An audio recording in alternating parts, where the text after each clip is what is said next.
Good morning, welcome to today's video and welcome back to another Photo365 slideshow. I have started to take a picture every day for 2021 and I'm putting these little slideshows up every 10 days just to share the photos with everybody.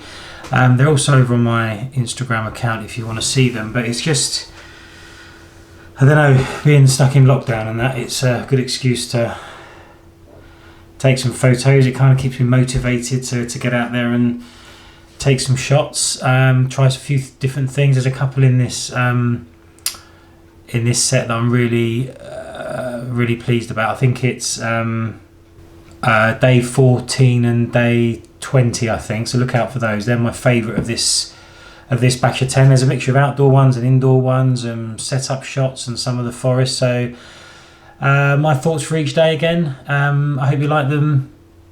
Stay tuned for the next 10 days in 10 days time, hopefully.